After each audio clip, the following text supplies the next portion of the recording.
নমস্কার। আজকে আমার আলোচ্য বিষয় হল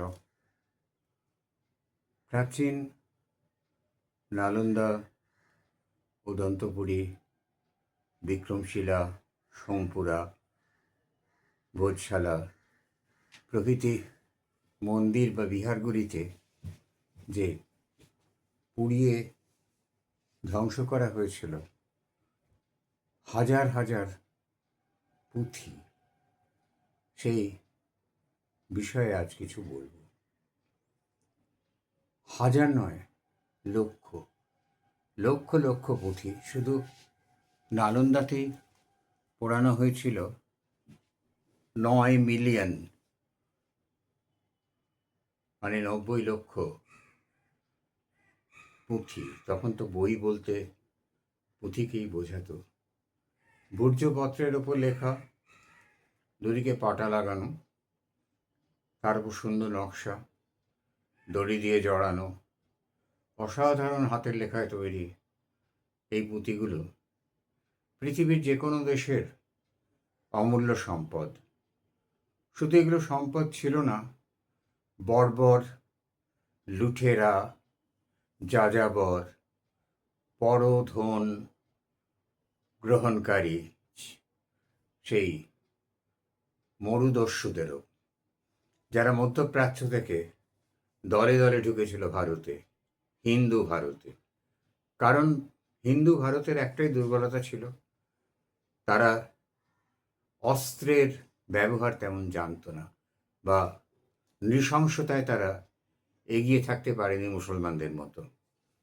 যাই হোক, তো আমরা দেখি যে প্রাচীনকালে কিভাবে আমাদের এই সমস্ত অসাধারণ সংগ্রহশালাগুলো তারা নষ্ট করেছে, শুধুমাত্র নষ্ট করার আনন্দে। এখান থেকে তারা কিছু ধন সম্পদ তো নিশ্চয়ই পেয়েছে, কিন্তু ধন সম্পদ লুট করার জন্য তারা করেনি। হিন্দু ধর্মের ওপর একটি হিংস্র আক্রমণ, সেটাই তাদের ছিল মূল উদ্দেশ্য। যার জন্যে রবীন্দ্রনাথের মতো মহামনীষী, এই যুগে ঋষি বললেও অত্যুক্তি হয় না, তিনি কি এই কথা বলতেন, যার বিশ্ব মানবিকতা বোধ যার মধ্যে ছিল, তিনিও ইসলাম সম্বন্ধে বলেছেন এই ধর্মটি যখন যেখানে গেছে সেখানকার স্থানীয় ধর্মকে সম্পূর্ণ ভূমিসাৎ না করে এরা শান্ত হয়নি, পারেনি হিন্দুকে ভূমিসাৎ করতে পারেনি। 800 বছর ধরে, 820 বছর ধরে নাগারে হিন্দু ধর্মের ওপর আক্রমণ চালিয়েছে। তারা চলে যাওয়ার পর সাহেবরা এসছে, তারাও ক্রিশ্চিয়ানিটি ছড়াবার জন্য, ধর্মান্তকরণ ছাড়া তো খ্রিশ্চান মুসলমান ছাড়া কিছু বোঝে না, এরা কিছু বোঝে এছাড়া, আর খ্রিশ্চান আর মুসলমান এর দুটো কমোডিটি, ধর্মান্তকরণ ছাড়া আর কিছু বোঝে না। মুসলমান কমোডিটি, তার মধ্যে তার ছেলে মেয়ে, আর লোককে ধর্মান্তরিত করে সংখ্যা বাড়াও, সে যেমনই হোক। প্রাচীন, কিন্তু তারা পারেনি আমাদের। হিন্দু তবু বেঁচে আছে, যারা মুসলমানের তরোয়ালের ভয়, ইংরেজের শাসন, প্রলোভন সব কিছু জয় করে আমরা বেঁচে আছি সনাতন হিন্দু ধর্মকে অবলম্বন করে। আমরা ধর্মান্তরিত হয়ে নিজের সৎপুরুষের ধর্ম ছেড়ে অন্য ধর্মে যায়নি, পরধর্ম ভয়াবহ।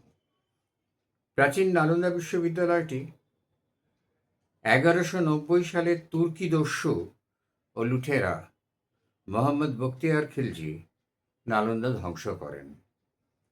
সুবিশাল এই নালন্দা বিশ্ববিদ্যালয়ে 3টি গ্রন্থাগার ছিল। একটি গ্রন্থাগারের শাসনে আরও 3টি গ্রন্থাগার ছিল, বৃহৎ গ্রন্থাগার, হয়তো আরও ছোট ছোট ছিল। 1 নম্বরে হচ্ছে রত্নসাগর, জ্ঞান তো সাগর, আর তার মধ্যে পুঁথিগুলো নিশ্চয়ই রত্ন। এই কথা বোঝার ক্ষমতা ওই মুসলমান লুঠেরাগুলোর ছিল না। ওদের যত শিক্ষা থেকে দূরে থাকা যায়, যত হত্যার রক্তে, কাফেরের রক্তে হাত লাল করা যায়, ততই ওদের ভালো। দ্বিতীয়টির নাম ছিল রত্নদধি। রত্নদধি মানে এটাও সমুদ্র, যেমন আমাদের এই বঙ্গোপসাগরকে লবণদধি বলা হয়েছে।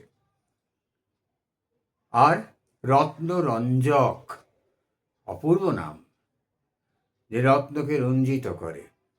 90 লাখের বেশি পাণ্ডুলিপি পুড়িয়ে ফেলা হয়। হাতে লেখা বই তো, তাই পাণ্ডুলিপি পুড়িয়ে ফেলা হয়, তখন তো ছাপা বই ছিল না। আর এই আগুন কথিত আছে 3 মাস ধরে চলেছিল। অসংখ্য হাজার হাজার বৌদ্ধ সন্ন্যাসী ও পণ্ডিতকে হত্যা করা হয়। বৌদ্ধ ধর্মের প্রতি এক মহাবিপর্যয়, হিন্দুদের প্রতিও এক মহাবিপর্যয়। নালন্দায় শুধু বৌদ্ধরা পড়তেন না, হিন্দুরাও পড়াশুনো করতে যেতেন। নালন্দা ছিল জ্ঞানের ভাণ্ডার। আগুনের পাশাপাশি বিশ্ববিদ্যালয়ের বিশাল আবাসিক ভবন, মন্দির এবং স্তূপগুলো হাতুড়ি মেরে মেরে গুঁড়িয়ে ধ্বংস করা হয়েছিল। একবার চিন্তা করুন, হাতুড়ি দিয়ে মেরে গুঁড়িয়ে ধ্বংস করা হয়েছিল। এতটাই আক্রোশ, এতটাই নির্লজ্জ আক্রোশ হিন্দু ধর্মের ওপরে, বৌদ্ধ ধর্মের ওপরে। অন্য কোনো ধর্মকে ওরা থাকতে দেবে না, এটাই ছিল ওদের উদ্দেশ্য। তো পারেনি। হিন্দুরা আজও আছে, চিরকাল থাকবে।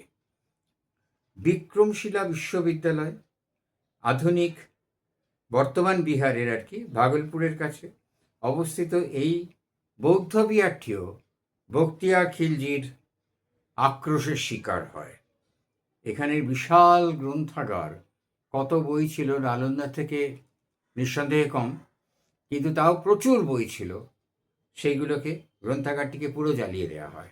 আর কাঠের পাটা, তালের পাতা, ভুর্জিপত্র, এসব তো দাহ্য বস্তু, হুড়ুর করে জ্বলে যাবে। আমরা কোনো আরবের কিছু জায়গা ছাড়া আমরা কোনো মুসলমান গ্রন্থাগার কিছুই আমরা পাই না। আচ্ছা, বিশাল গ্রন্থাগার পুড়িয়ে দেওয়া হয়। এরপরে আসুন ওদন্তপুরী এবং সোমপুরা মহাবিহার। বখতিয়ার খলজি ওদন্তপুরী মহাবিহার পাল বংশের আমলে বৌদ্ধ ধর্ম দর্শনের শিক্ষা কেন্দ্র। সোমপুরা মহাবিহারটি ছিল বাংলাদেশের নওগাঁ। বৌদ্ধ ধর্মের এটা আন্তর্জাতিক কেন্দ্র ছিল। শ্যাম, কাম্য, জঙ্কারধাম সব জায়গা থেকে এখানে ছেলেমেয়েরা পড়াশুনো করতে আসতেন। বিভিন্ন পণ্ডিতেরা আসতেন, তারা মত বিনিময় হতো, আলোচনা হতো। কে কার মত বিনিময়, কে কার কথা বোঝে। একটাই জিনিস বুঝি, ধ্বংস করো, হয় ইসলামে ধর্মান্তরিত হও, নয় মরো। এছাড়া তো ওদের আর কোনো কিছু ছিল না।